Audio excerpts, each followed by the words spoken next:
let's say you're socially anxious. Okay, so what happens when you're socially anxious? You go to a party, your heart's beating. Why? The party is a monster. Why? Because it's judging you. And it's judging you, it's putting you low down the dominance hierarchy, because that's what a negative judgment is. And that interferes with your sexual success.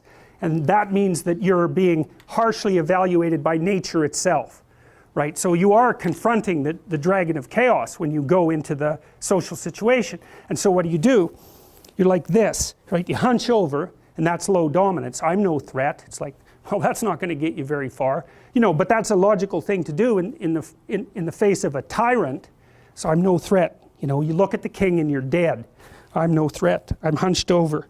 And then what's happening internally? What are people thinking about me? What are people thinking about me? Am I looking stupid? Am I looking foolish? Geez, I'm awkward. I hate being here. Man, I'm sweating too much. It's all internalized, right? It's all self-focused.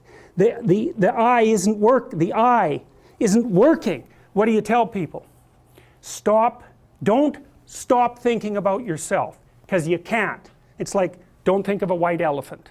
White elephant, white elephant, white elephant. You can't tell someone to stop thinking about something because they get caught in a loop. What you do with socially anxious people is you say, look at other people. Look at them, right? Why? Because if you look at them, you can tell what they're thinking.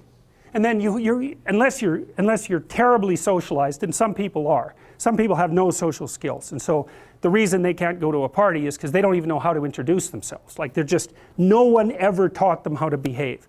And so they're really good candidates for behavior therapy, because you walk them through the process of how you actually manifest the procedures that are associated with social acceptability. But most people aren't like that. They have the ability. So if they're really introverted and high in neuroticism, they can usually talk quite well to someone one-on-one. Why? Because they look at them. Well, if I look at you, it's another thing to do if you're ever speaking to a group of people. Never speak to the group of people. That doesn't exist. You talk to individuals, and then they reflect for you the entire group, because they're all entrained. So you look at one person, they broadcast to you what everyone's thinking, and you know how to talk to one person. So it's easy. So as soon as you focus on the person, not you, you push your attention outward, use your eye, you push your attention outward, and you start watching. Well, then all your automatic mechanisms kick in, and you stop being awkward. Because if we're talking and I'm looking here, I don't know what you're going to do next, and I'm going to put disjunctions into they're like bad chords in the melody of our conversation. And the reason is I'm not paying attention. So that's why the eye is the thing at the top of the pyramid. It's like the thing that enables you to win the set of all possible dominance hierarchies is the eye. Pay attention. Pay attention. That's the critical issue. That's why the Egyptians worshipped Horus. That's why Horus was the thing that rescued Osiris from the depths. It's the capacity to pay attention. What do you pay attention to most? What your right hemisphere signals as anomalous. It attracts your attention. It's like, this isn't going quite right. I'm not looking at that.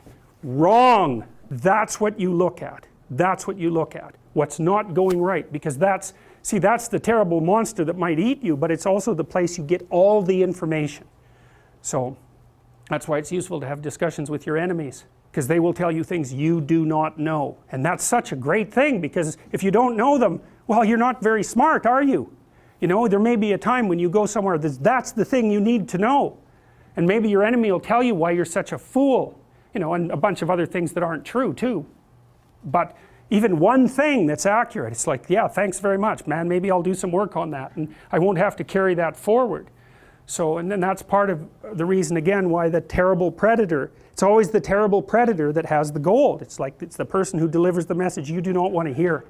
So it's rough, but it doesn't matter. Life is rough.